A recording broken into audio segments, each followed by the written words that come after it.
You've heard people say we should just blow up the server farms because there's no way to, once this gets rolling, there's no way to slow it down. What do you think of that? Well, the really heavy-duty intelligence is not going to be distributed all over the place. It'll be in a limited number of server centers. If you say very sort of deep AI, heavy-duty AI, it's not going to be in your laptop or your phone. It's going to be in a situation where there's like 100,000 really powerful computers working together in a server center. So it's not like subtle, and there are a limited number of places where that can happen. In fact, you can just look at the heat signature from space, yeah. And it'll be very obvious. I'm not suggesting we go and blow up to server centers right now, but there may be it may be wise to have some sort of contingency plan where the government's got an ability to shut down power to these server centers. Like you don't have to blow it up; you can just cut the power.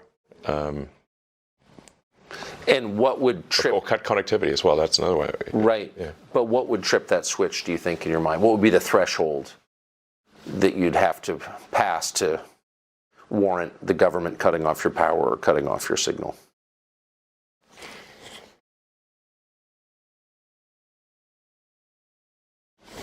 Well, I mean, I guess if we lost control of some super AI, like for some reason, like the things that would normally work to do a passive shutdown, like the administrator passwords, if they somehow stop working, where we can't slow down or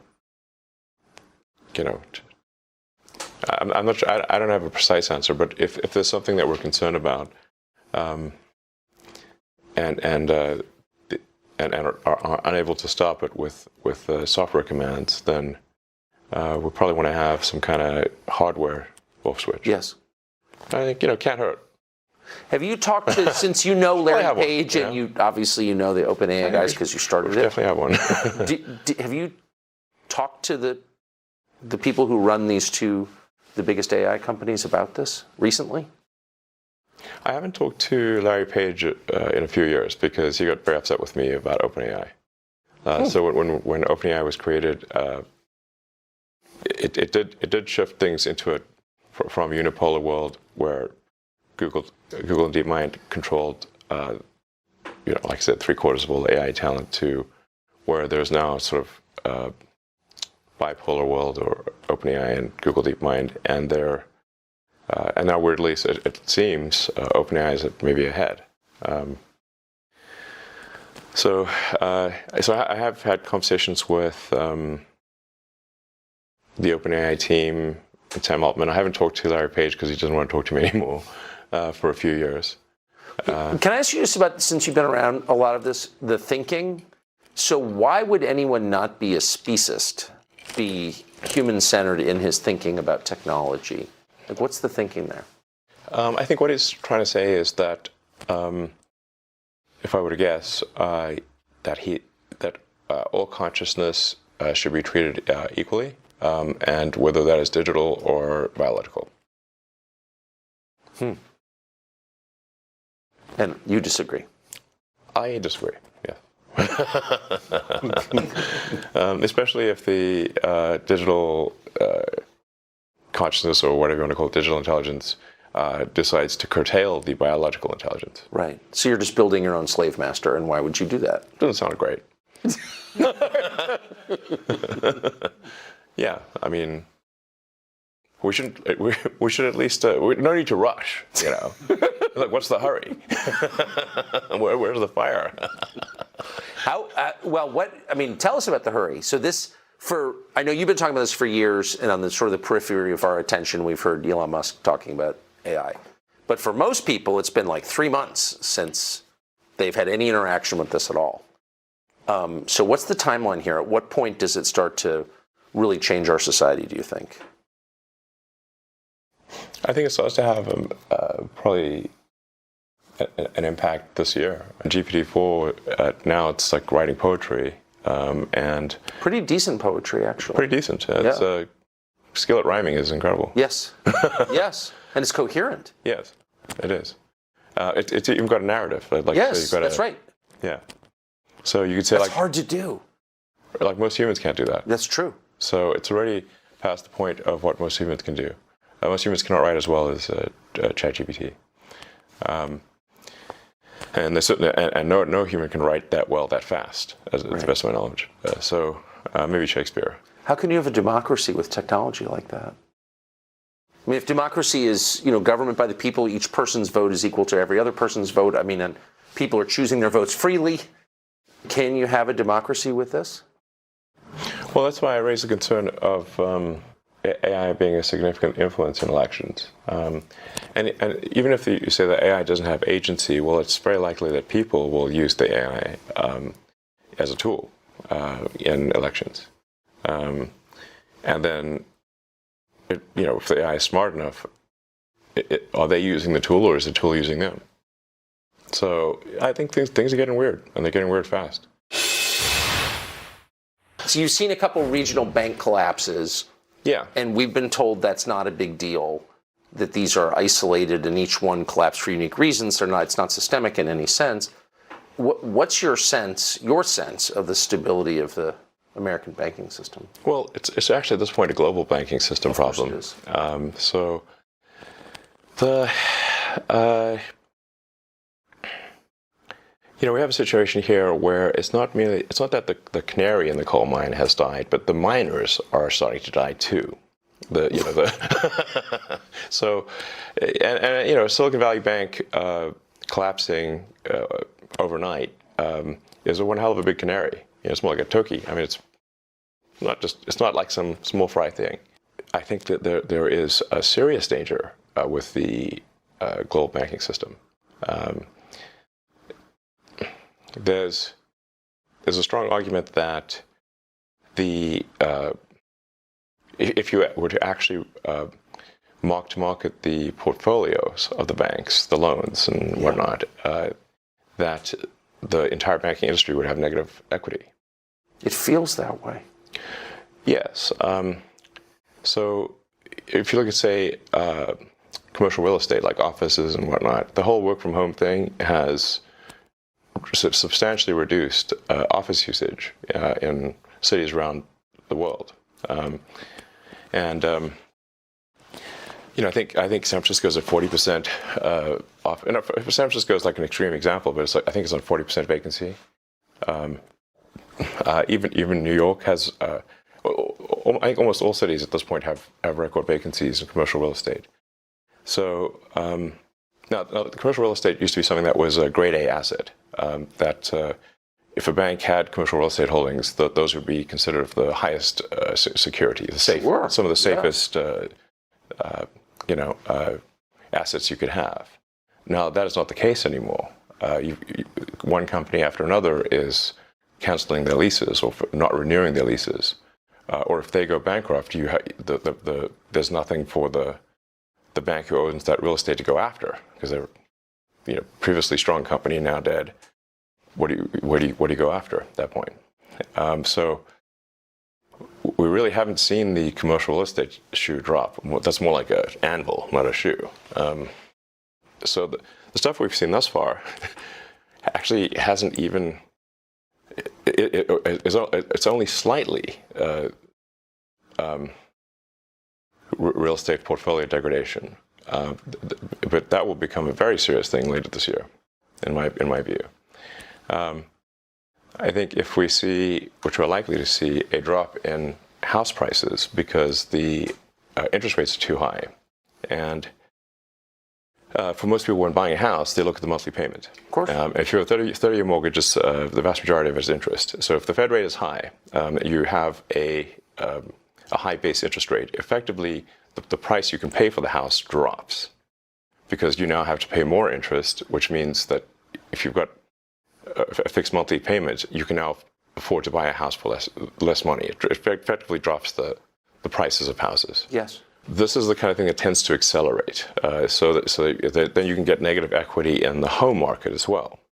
And so if banks end up having loan losses in both their commercial and, well, they're definitely going to have loan losses in their commercial portfolio, but also in their mortgage portfolio, this is a dire situation. there is a solution to mitigate the magnitude of the damage here, which is for the Fed to lower the rate. But they raised the rate again. Now, if I recall correctly, which important caveat, I think the last time the Fed raised rates going into a recession was 1929. What happened next? Yeah, the Great Depression. The concern, I'm not telling you nothing you don't know, but the concern is if the Fed drops rates again, then inflation will accelerate, and you can't do that in an election year. So inflation is going to happen no matter what. Huh. If you increase the money supply, you get inflation. Right. So there's not some magical cure for getting rid of inflation, except to increase the productivity, the output of goods and services. So if you say like what is money? You've got these sort of it's basically numbers in a database that sum up to some total. Then you've got the output of goods and services of the economy, and as long as the ratio of money to ratio of goods and services stays, if that stays constant, you have no inflation. If you add more money, if you add money to the system faster than you increase goods and services, right, then you have inflation. So all of these COVID sort of stimulus bills were not paid for. They just generated more currency, more money was created because the federal government, the checks always pass, unless you hit a debt limit, which there's probably going to be some debt limit crisis later this year. But provided you haven't hit the debt limit, the federal government, unlike state governments or city governments or individuals, can simply issue more money, and that's what they did. I mean, as the old saying goes, there's no free lunch. So if you could just issue massive amounts of money without negative consequences, why don't we just take that to the limit, make everyone a trillionaire? They tried that in Venezuela. How'd that work out? Well, they had to eat zoo animals. Right. It's not good. There's no free lunch. There's not some ability to issue money and not have inflation. People sometimes take the fact that we're here on Earth for granted, and that there's consciousness is just a normal thing that happens. But to the best of my knowledge, we see no evidence of conscious life anywhere in the universe. So it might be there. In physics, they call it sort of the Fermi paradox. After when Enrico Fermi, was an amazing physicist, asked the fundamental question: where are the aliens? Yeah. A lot of people ask me, where are the aliens? And I think if anyone would know about aliens on Earth, it would probably be me. I would think. Yeah, I'm very familiar with space stuff, and I've seen no evidence of aliens. So I would immediately tweet it out. It says split second. That'd be like one of the all-time, probably the top tweet of all time. I found one, guys. It's a jackpot. There's some 8 billion likes. Next level jackpot if you find the aliens. I don't think they're keeping this under, and it was like some general, I think in the 60s, who where they saying show us the aliens, like Area 51, etc. And he said listen, we're constantly trying to get the defense budget to expand, and you know what would really get no arguments from anyone? If we pulled out an alien and said, we need money to protect ourselves from these guys. How much money do you want? You got it. They look dangerous. So the fastest way to get a defense budget increase would be for me to pull out an alien, We're like, yeah. It could be the invasion fleet could be arriving any minute. Who knows? So, so I digress. But you were saying that our consciousness makes us unique in the universe as far as we know, and that we take yes, it for I'm not saying granted. that we are unique. I'm simply stating, to the best of my knowledge, that there is no evidence for other conscious life. I hope there is, and I hope they're peaceful. Obviously, two important characteristics. But I'm just saying we haven't seen anything yet. So, But you think that we take our existence here for granted? Yeah, I think that there are threats to it. Yeah, exactly. So, I just think we should not assume that civilization is robust. And if you look at the history of civilizations, the rise and fall of the ancient Egyptians, the ancient Sumerians, Rome, there's throughout the world there've been a rise and fall of many civilizations. So there's an arc. There's sort of a life cycle arc to civilizations, just as there is to individual humans. Yes. And I think we just want to make sure that we have civilization go onward and upward. And that's, for example, why I'm concerned about decreasing birth rates and the fact that, for example, Japan had twice as many deaths last year as births. So that's they're a leading indicator. Can I say, and you've written and talked a lot about this, but can I just ask you to pause just for a parenthetical note? Why is that? I mean, the urge to have sex and to procreate is, after breathing and eating, the most basic urge. Yes. How has it been subverted? Well, it's just in the past we could rely upon simple limbic system rewards yes. in order to procreate. But once you have birth control and abortions and whatnot, now you can still satisfy the limbic instinct, but not procreate.